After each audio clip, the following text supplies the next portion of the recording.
All right, guys, the first lesson for today is going to be lesson 2.1, modeling with expressions. You can always use your textbook for other resources, okay? All right, we're going to start off with some vocab. Okay, guys, our first vocabulary is going to be expression, and basically an expression is a mathematical phrase that contains operations, numbers, and or variables. So variables are not necessary, but you can, okay? This is an example of an expression. Notice it does not have an equal sign, okay? You'll never see an equal sign.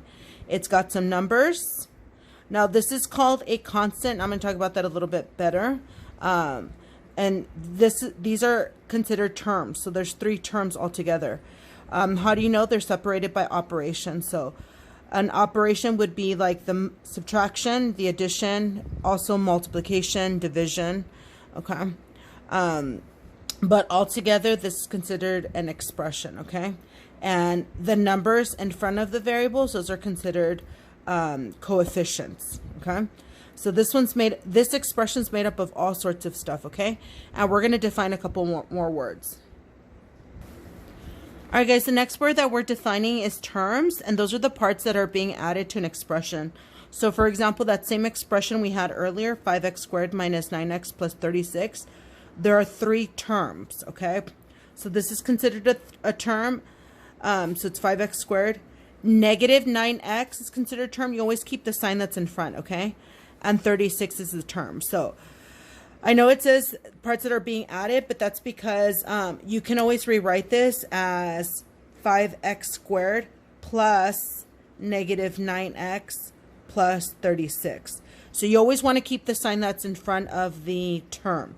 So this is considered a negative 9x, okay? So there are 3 terms. And you know that they're terms because they're always separated usually by the operations, okay? So those are terms. All right, let's look at the next word we're going to define. All right, guys, the next word we're defining is coefficient. Basically, coefficient is the number in front of the variable. So if you notice, the definition I gave you says the numerical factor of a variable term. Some of you might not know what a factor is, but I'm going to tell you in a minute, okay? So just think of it as the number in front of the variable. So for 52x squared, your coefficient would be 52. For negative 9x, your coefficient would be negative 9 because you always want to keep the operation in front of it. So you always want to keep the sign, okay? Notice 36 doesn't have a variable. So we actually don't call that a coefficient. We actually call this a constant, okay? That's a constant. It does not have a letter, so it doesn't have a variable, okay? And if you're wondering what factors are, so you have a term 52x squared, okay? Together it's considered a term, but the factors would be 52 and x squared, okay? So these are considered factors, okay? So by itself, 52 is a factor and x squared. Basically, factors are numbers or letters that you multiply together to give you a term, okay? So this is a term, but again, this term is made up of 2 factors, 52 and x squared, okay? So these are all the different words that you need to work on today's lesson. Let me give you one more, and then we'll get started with some examples. Okay, here we have 52x squared minus 9x plus 36 equals 7m plus 82, okay? Together, this whole thing is considered an equation, okay? And that's just because you have the equal sign. So because you have the equal sign, all of this is considered an equation, okay? And it's simply because of the equal sign. So that's an equation, okay? But this equation is made up of 2 expressions. So on the left-hand side, 52x squared minus 9x plus 36, that's an expression. And then on the right-hand side, 7m plus 82, that's also an expression. So when you set them equal to each other, it's considered an equation. But remember, these expressions are made up of terms. So the expression on the left is made up of 3 terms. The expression on the right is made up of 2 terms. So remember, you always want to take the sign that's in front. So negative 9x is considered a term, okay? So that would be an example. Again, there's 3 terms here, there's 3 terms there. So that's considered a term, okay? All right, And then we have coefficients. Remember, coefficients only exist in front of the variable. So wherever you see a variable, it's the number in front. So for example, 7m, the 7 would be considered your coefficient. Okay? So that's your coefficient. And then remember I talked about constants. Constants are basically the numbers without a letter. So like 36 and 82 would be considered constant. So this is a constant right here. Okay. And again, this is a variable.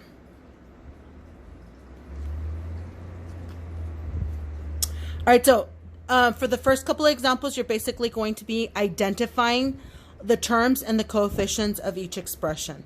All right, okay, let's get started, guys.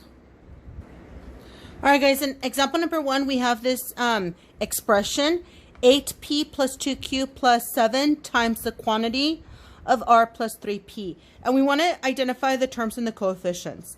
All right, the only thing before you identify terms and coefficients is you want to make sure that your expression is simplified completely. The moment you see parentheses, you should know that we usually distribute. You want to simplify that. You can have parentheses. So basically what I'm going to do is I'm going to multiply 7 times r and 7 times 3p. Okay. So if I multiply 7 times r, I get 7r. And 7 times 3p, I get 21p. Okay. And these two, I just bring them down. So I get 8p plus 2q. Okay. All right. But then you'll notice that you have two terms with the same variable. So you want to combine those. Okay. So combine like terms. So 8p plus 21p, that's 29p. Okay. And the other two terms, you just want to bring them down. You cannot add them. You cannot combine them because there are all different terms with different variables. So now if I wanted to identify my terms and my coefficients, I could because I'm done simplifying. Okay. So how many terms do I have? I have 3.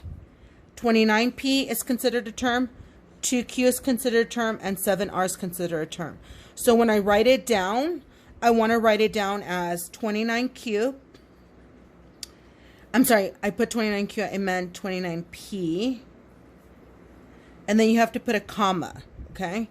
2q, comma, and 7r. You're basically listing them, so you have to separate them by commas. You cannot put the operations, okay? So whenever you're listing, just put parentheses, okay? All right, and then to write the coefficients, we have 3. Remember, your coefficients are in front of the variables. So 29 is considered a coefficient, 2 and 7. Okay. So when I write them down, I should just be writing the numbers. 29, 2, and 7. All right, let's do one more together. All right, guys, example 2, we have 18 minus 2 times the quantity of x minus 4 plus y. Again, I want to identify my terms and my coefficients, but once again, I see parentheses. And whenever I see parentheses, again, I think distribute. Okay, so what you want to distribute is that 2, but see how it has a negative? Always keep the sign that's in front. So when I distribute, I want to distribute negative 2 times x and negative 2 times negative 4. So when you multiply, you end up with negative 2x. And then a negative times a negative is a positive, so positive 4, okay? And then the 18 and the y, I just bring them down. So here I have 18 minus 2x plus 4 plus y, okay? And you know you're not done because you see two constants by themselves, so you have to combine them. So 18 plus 4 gives me 22. 22 minus 2x plus y. Notice I have 3 different terms. A constant, a term with x, and a term with y. So that's when you know you're done. So now here you can identify your terms. And how many terms do I have? I have 3. 22 is considered a term, so I'm going to write down 22, comma. Negative 2x is considered a term, so negative 2x, comma. Remember, always keep the sign that's in front. and the y is considered a term. So I just write down y, okay? If it has a minus, I consider that a negative, but if it's a plus, I don't write the plus sign, okay? And just that, and then just commas in between. Now for my coefficients, guys, I have 2. And if you're wondering why 2, well, I said that they're the numbers in front of the variables. So -2 is considered a coefficient. So I'm going to write that down, -2. But here's a y. The y actually has a coefficient. And if you don't see that number, it's actually an imaginary 1. So you want to write 1 there, okay? So there's actually 2 coefficients. Constants never have coefficients, but variables always do, okay? Remember, the number in front of the y is not considered a 0. It's an imaginary 1. All right. Okay, guys. Now I'm going to have you guys try number 3 on your own. All right. Example 3 looks like this. 2 times the quantity of x plus 5 plus 3y minus 4z minus 10. All right, you guys have to list the terms and the coefficients. So what I'm going to do is you should pause this video, copy the expression down on a separate sheet of paper, and try it on your own. But I would pause it at this time, try it on your own, and then press play, come back to the answers, okay, in a few minutes.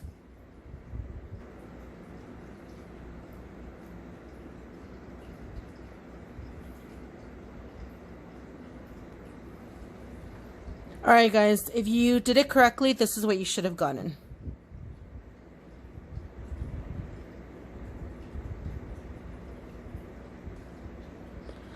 All right, let's move on to the second example. Okay, guys, for the second part of our notes, we're basically going to be interpreting algebraic expressions. So problem number 4 is a word problem with different parts to it, okay? And I'll show you where students have been confused in the past. So problem number 4 reads, tickets to an amusement park at $60. I'm sorry, tickets to an amusement park are $60 for adults and $30 for children.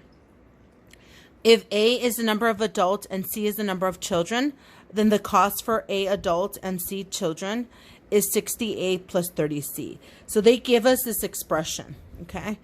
So in part A, they're asking you, what are the coefficients of the expression, okay?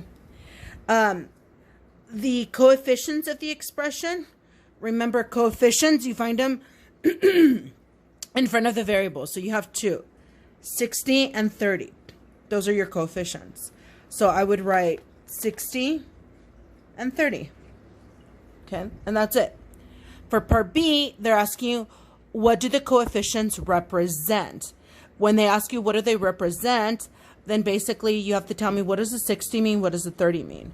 So I would write 60 equals and 30 equals what it represents. Now, if you go back to the word problem, 60 represents $60, and that's the price of an adult ticket. 30 is $30, and that's the price of a children's ticket. So basically, I'm just going to write a quick sentence, okay?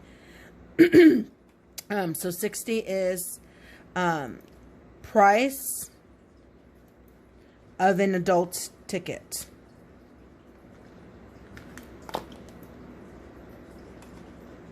And 30 is the price of a child ticket.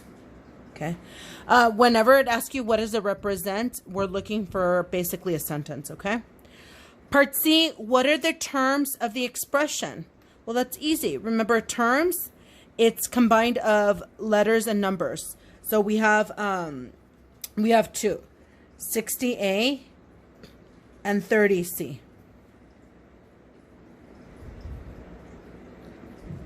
Okay. All right.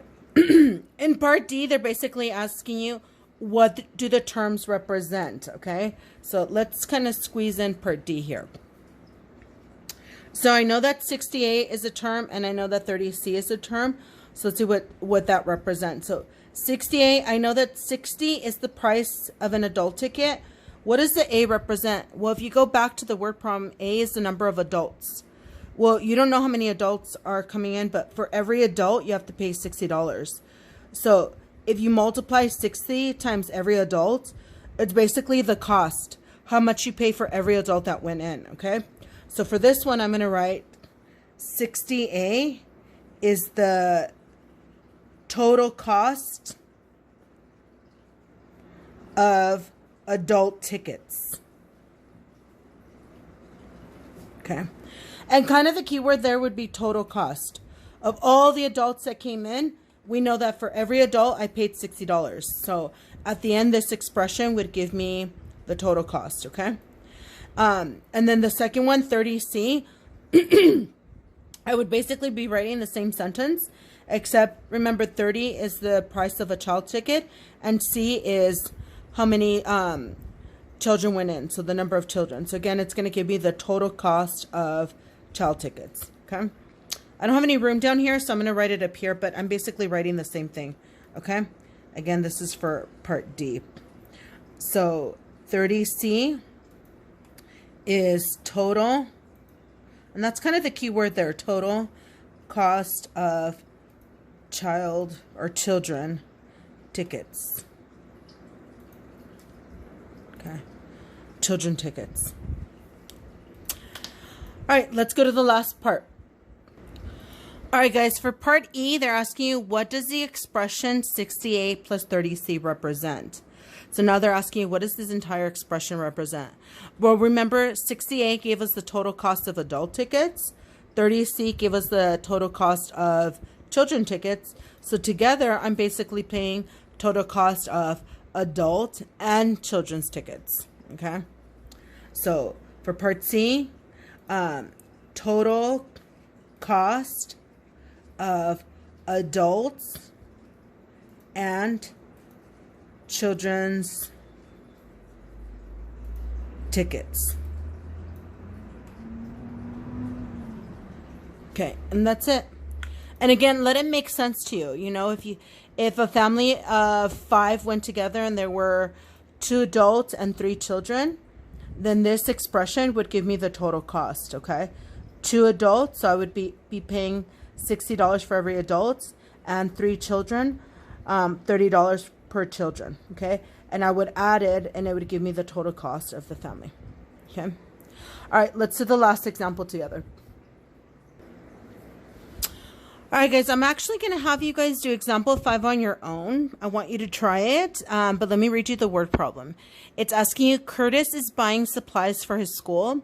He buys P packages of crayons at $1.49 per package and Q packages of markers at $3.49 per package. Okay, now they're going to be asking you the same questions they did in number 4, but before that, notice in number 5, they didn't give you the expression, but they gave it to you in number 4. Well, here's the hint. I'm going to go ahead and give it to you this time, okay? Remember, he's buying supplies for his school. He buys P packages of crayons. We don't know how many crayons he's buying, but he's buying P packages. And they're $1.49. So $1.49 times P. So for every package of crayon he buys, they're $1.49. Plus, that's not the only thing he's buying. He's also buying packages of markers, and those are $3.49. So $3.49 times Q. Okay, that would be the expression. And not only that, guys, but we actually gave it to you in part E. So if you scroll all the way down to question E, they actually gave you the expression, okay?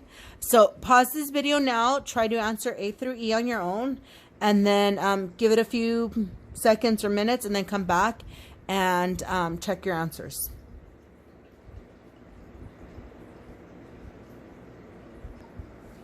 All right, guys, hopefully you tried it on your own.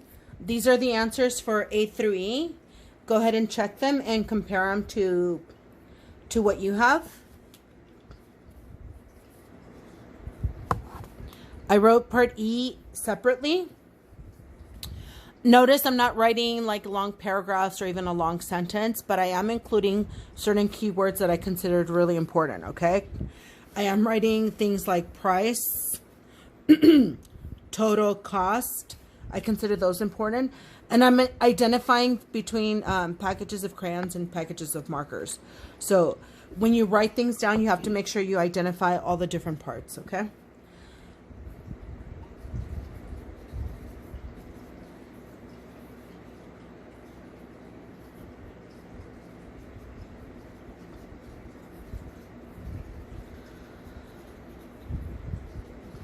All right, and part E, I did on a separate whiteboard, so let me show you the answer for part E. For part E, they wanted, what does the expression represent? Again, it's the total cost, it's total cost of packages of markers and crayons, okay? All right, so you guys have enough to do the classwork. So at any point, if you need help with the classwork, please reach out to me if you need help. All right, guys, good luck.